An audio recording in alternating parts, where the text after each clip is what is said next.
नमस्कार, आप देख रहे हैं द क्रेडिबल न्यूज। मैं हूं शालिनी। अब खबरें निकलकर सामने आ रही हैं कि ट्रंप ईरान से हाथ मिलाने के लिए छटपटा रहे हैं, लेकिन ईरान के तेवर भी सातवें आसमान पर है।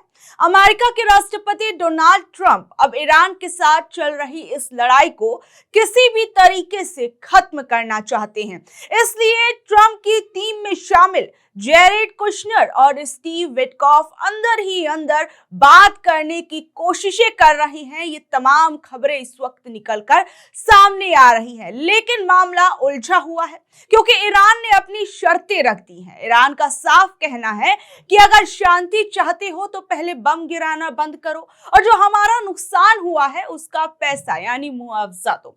साथ ही ईरान को अब पक्का भरोसा भी चाहिए कि आगे से अमेरिका या इजराइल उस पर कभी हमला नहीं करेंगे। अब ट्रंप के लिए भी मुश्किल है क्योंकि वो ईरान को दबाना तो चाहते हैं, लेकिन शर्त मानने के लिए भी तैयार नहीं हो रहे हैं।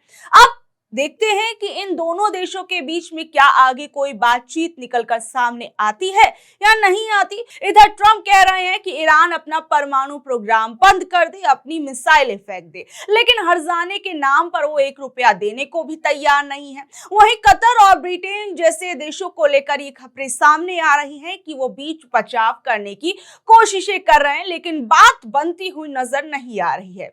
एक तरफ शांति की बातें हो रही हैं तो दूसरी तरफ इजराइल को देखिए। अमेरिका में इजराइल के राजदूत येचिएल लीटर ने सीधा चैलेंज दे दिया है और कहा है कि इजराइल तब तक नहीं रुकेगा जब तक ईरान को घुटने पर ना ला दे।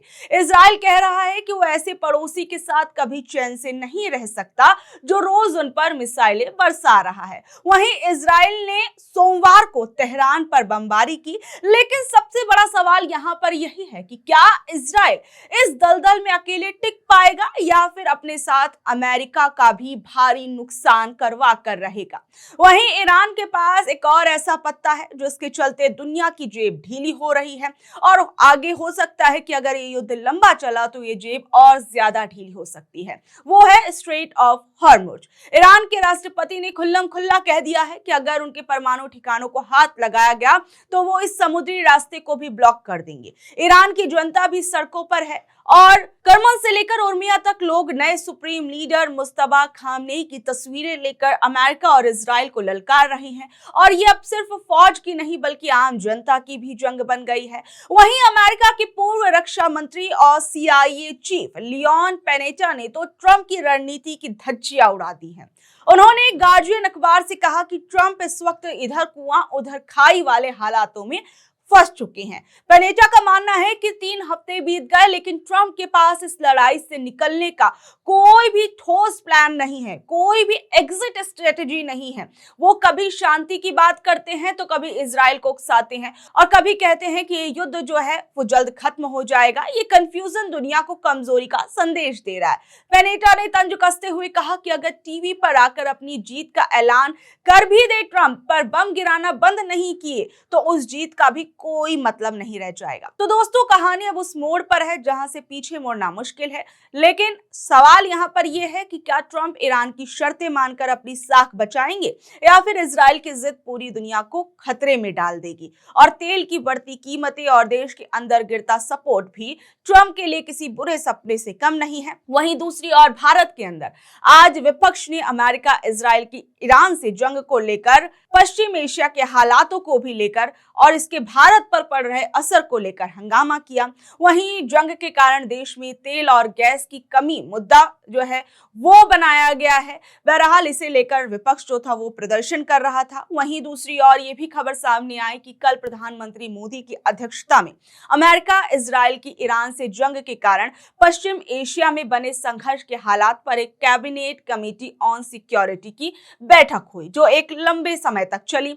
बहरहाल इन तमाम चीजों को लेकर जो जिस तरीके की स्थिति अभी वर्ल्ड लेवल पर बनी हुई है उसको लेकर कई राजनीतिक प्रतिक्रियाएं जो हैं वो भारत से भी सामने आ रही हैं। जरा उन्हें भी सुनिए।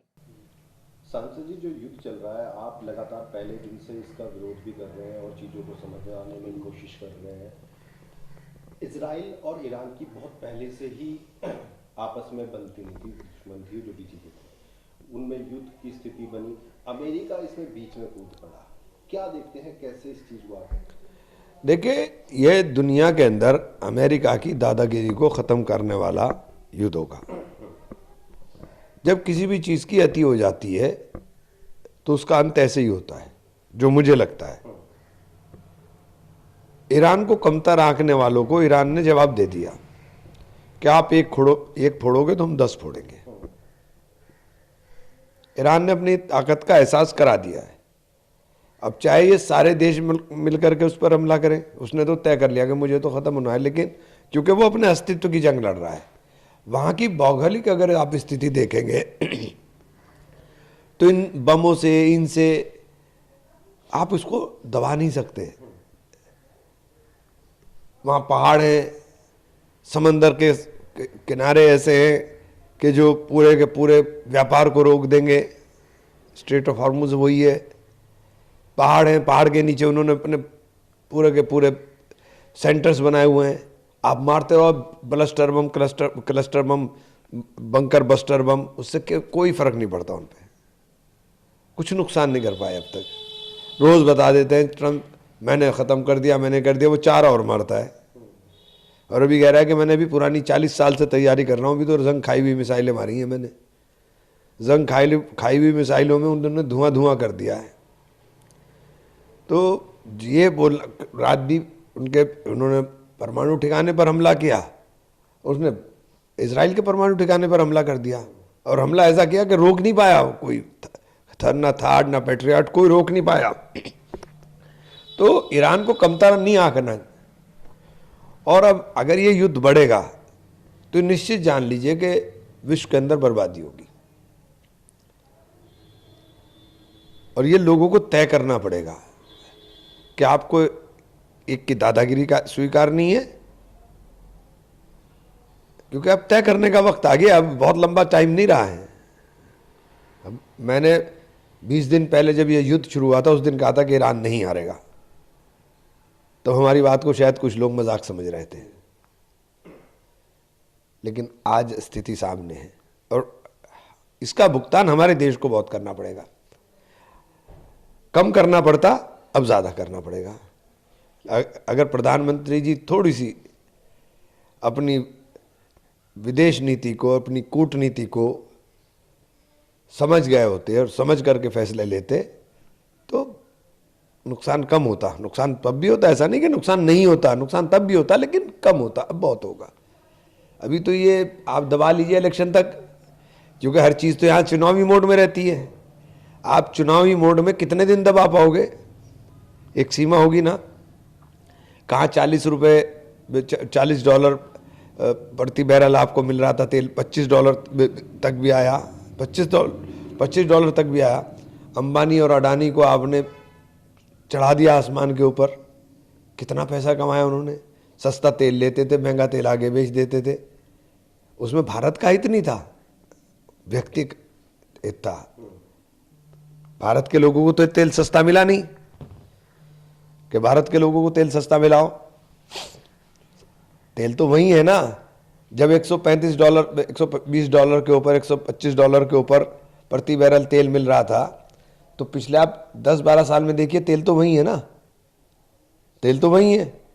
जब अब यूपीए की सरकार थी तो $100 से, लेकिन जो प्राइस वहाँ था वो प्राइस पिछले 12 साल के अंदर $25 से $30 आने के बाद भी, $100 प्रति बैरल कम होने के बाद भी प्राइस डाउन नहीं हुआ। अब मेरी बात का बहुत सारे भक्तों को परेशानी होने लगती है जब हम बोलते हैं कि हमने तो पुराने कर्ज उतार दिए। हाँ, सारा कर्ज तुम ही ने उतारा। दुनिया का सबसे कर्जमंद मुल्क बना दिया आपने, सबसे कर्जमंद मुल्क है। तो अब देखिए धीरे धीरे लोगों को समझ में आएगा। क्या लगता है कि ईरान के ऊपर अप्लाई करने की सोची और ये दाव उल्टा पड़ गया उनको? हाँ, ये सोच रहे थे वेनेजुएला का राष्ट्रपति है, अगर इसे उठा नहीं पाएंगे तो मार देंगे और रिजीम चेंज कर देंगे। खामनेई साहब ने अपनी शहादत को कबूल किया कि मुझे अब शहीद होना है, शहादत को कबूल किया, पूरा मुल्क इकट्ठा कर दिया, आप मार लीजिए। वहाँ कितने लोगों को मारेंगे? करोड़ों लोग मरने के लिए तैयार हैं। और जिस कंट्री के अंदर करोड़ों लोग ये तैयार कर लें, औरतें और बच्चे भी ये तय कर लें कि हमें मरना है, फिर आप उनका क्या बिगाड़ेंगे? इसराइल में और उनमें बुनियादी फ़र्क है। इसराइल ने अपने यहाँ प्रत्येक नागरिक के लिए सैनिक बनना आवश्यक कर रखा है और 4.5 लाख लोगों की रिजर्व फोर्स है जो आम नागरिक हैं, उन्होंने मना कर दिया कि हम नहीं जाएंगे लड़ने। इजराइल के अंदर जो खबरें नहीं आ रही हैं, लेकिन इजराइल की हालत बहुत खराब है। अमेरिका की ओर से जिस तरह से ईरान को धमकी दी गई कि 48 घंटे के अंदर युद्ध और बढ़ सकता है, किस तरह से आप देखते हैं इस तरह की धमकी को, क्योंकि भारत या अन्य देशों पर इसका सीधा प्रभाव पड़ता हुआ नजर आएगा। अमेरिका सारी अंतर्राष्ट्रीय नियमों, संधियों और प्राविधानों का जमकर दुरुपयोग ही नहीं कर रहा है, खुली चुनौती भी दे रहा है।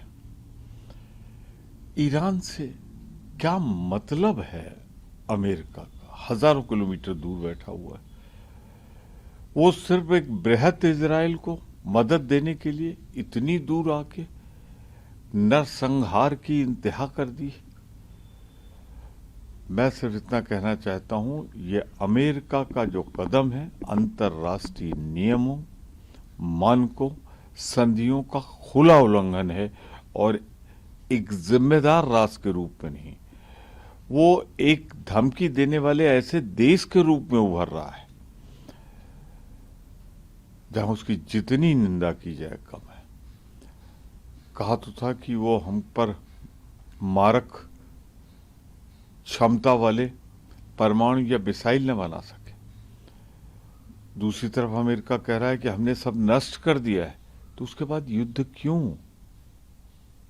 सर, प्रधानमंत्री की ओर से कल जो बैठक की गई उसमें तब सभी राज्य सरकारों के साथ समन्वय बनाने की बात रखी गई। हालांकि सुबह देखा गया कि सेंसेक्स जो है के आंकड़ों में गिरावट नजर आई।